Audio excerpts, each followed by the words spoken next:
বিশেষাঙ্গ শক্ত হয় না, এটা পুরুষের একটা কমন সমস্যা। এটা দেখা যায় যে দিন দিন অনেক বেশি বেড়ে যাচ্ছে। এর অনেকগুলো কারণ রয়েছে। আজকের এই ভিডিওতে আমরা আলোচনা করব যে বিশেষাঙ্গ কেন শক্ত হচ্ছে না, একবার মিলন করার পর দ্বিতীয়বার কেন মিলন করা যাচ্ছে না, বা প্রায় পুরুষরাই বলে যে মিলন করার পর তারা দ্বিতীয়বার মিলন করতে পারছে না, এবং মিলন করতে গেলে তাদের বিশেষাঙ্গটা ভালোভাবে শক্ত হচ্ছে না। বিয়ের পরে এই সমস্যাগুলো অনেক বেশি দেখা যায়। এগুলা বেশিরভাগ পুরুষই এই কথাগুলো বলে থাকে। তো আজকের ভিডিওতে বিশেষাঙ্গ কেন শক্ত হচ্ছে না, এর কারণ কি, এবং কিভাবে এর থেকে পরিত্রাণ পেতে পারেন ওষুধ ছাড়া 3টা উপায় আপনাদেরকে শেয়ার করব।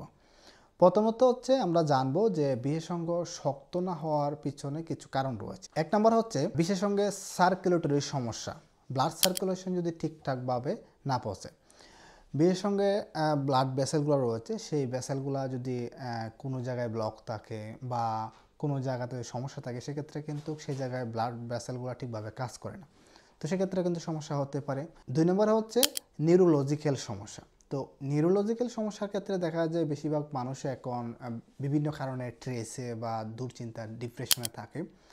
সেটা হতে পারে পারিবারিক সমস্যা, ওয়াইফের সমস্যা, অথবা অনেক সময় দেখা যায় যে ব্যবসা বাণিজ্য বা টাকা পয়সা লেনদেনের ক্ষেত্রেও স্ট্রেসগুলা অনেক বেশি বৃদ্ধি পায়। তৃতীয় আন্ডারস্ট্যান্ডিংয়ের একটা ব্যাপার স্যাপার রয়েছে। যে নতুন নতুন বিয়ে করার পরে দেখা যায় এই সমস্যাগুলো অনেক বেশি হয়ে থাকে, যে আপনি বিয়ে করেছেন, এখন স্ত্রীর সাথে ভালোভাবে আন্ডারস্ট্যান্ডিং বা বন্ডিংটা ভালোভাবে হয় নাই। সেক্ষেত্রেও কিন্তু মিলনের সময় বিশেষাঙ্গ ভালোভাবে শক্ত না হতে পারে, এটা একটা কারণ থাকতে পারে। এছাড়া ঘুম এবং খাবার এটার সাথে খুবই অপ্রত্যক্ষভাবে জড়িত। আপনি যদি আগের দিন রাতে ভালোভাবে ঘুম না হয়, পরের দিন আপনার দুর্বল লাগবে, ক্লান্ত লাগবে। এছাড়া আপনি ঠিকঠাক মতন যদি প্রতিনিয়ত না ঘুমিয়ে যান, সেক্ষেত্রেও কিন্তু পুরুষের টেস্টোস্টেরন লেভেল আস্তে আস্তে কমতে থাকবে। সেই কারণেও কিন্তু আপনার পুরুষাঙ্গ মিলনের সময় শক্ত না হতে পারে। খাবার খুবই গুরুত্বপূর্ণ। আপনি যদি প্রতিনিয়ত ফাস্টফুড, রেস্টুরেন্ট বা বাইরের খাবার দাবার যদি নিয়মিত খেয়ে যান, তাহলেও দেখা যাবে টেস্টোস্টেরন লেভেল আস্তে আস্তে কমতে পারে, অন্যান্য রোগ শোক আপনার মধ্যে আসতে পারে।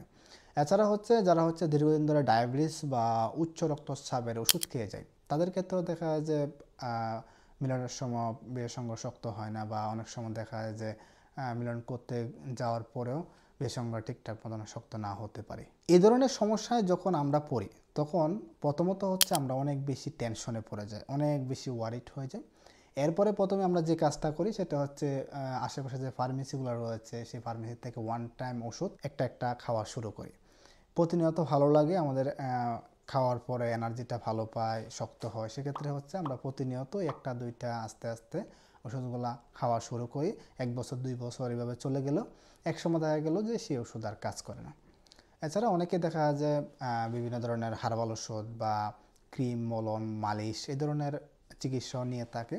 এটা তেমন রেজাল্ট আসে না। খানিক সময় কিছু রেজাল্ট আসলেও ভবিষ্যতে দেখা যায় এর ফলাফল খুব খারাপ হয়ে থাকে। যদি এই ধরনের সমস্যা আপনি ফেস করেন, তাহলে আপনি কি করবেন? 3টি কাজ করবেন। প্রথমত এই ধরনের সমস্যা হওয়ার পরপরই আপনি একজন ডক্টরের সাথে পরামর্শ করবেন।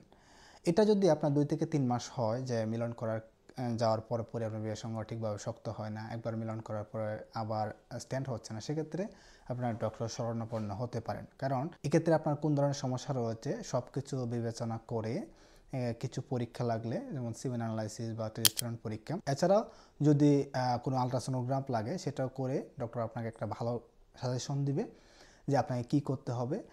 কিছু ওষুধ দেবে, সেটা নিয়মিত খেয়ে গেলে দেখবেন আপনার এই ধরনের সমস্যা থেকে আপনি বেরিয়ে আসতে পারবেন। 2 নম্বর আন্ডারস্ট্যান্ডিংটা খুবই গুরুত্বপূর্ণ। দুজনের মধ্যে যদি বন্ডিংটা ভালো থাকে, তাহলে অল্প সময় মিলন করেও সেটা এনজয় করা যায়। লাস্ট এবং 3 নম্বর অবশ্যই আপনার কিছু দৈনন্দিন যে বদ অভ্যাসগুলো আছে সেগুলো বাদ দিতে হবে। যেমন খাবার দাবার ঠিক করতে হবে, জিঙ্ক জাতীয়, আয়রন জাতীয় বা প্রোটিন, ক্যালসিয়াম সে ধরনের খাবার পর্যাপ্ত পরিমাণ খেতে হবে। আপনার বিড়ি, সিগারেট, স্মোকিং যদি করে থাকেন, সেক্ষেত্রে এগুলো অবশ্যই বাদ দিতে হবে। নিয়মিত আপনাকে ঘুমাতে হবে, এক্সারসাইজ করতে হবে, পর্যাপ্ত পরিমাণ পানি পান করতে হবে। ধন্যবাদ সকলকে। আজকের মতো ভিডিওটা এই পর্যন্তই। সকলে ভালো থাকবেন। আপনার কোনো মতামত থাকলে অবশ্যই কমেন্ট করে জানিয়ে যাবেন। নতুন হয়ে থাকলে ফেসবুক পেজ এবং ইউটিউব চ্যানেলটাকে সাবস্ক্রাইব, ফলো করে আমাদের সাথেই থাকবেন।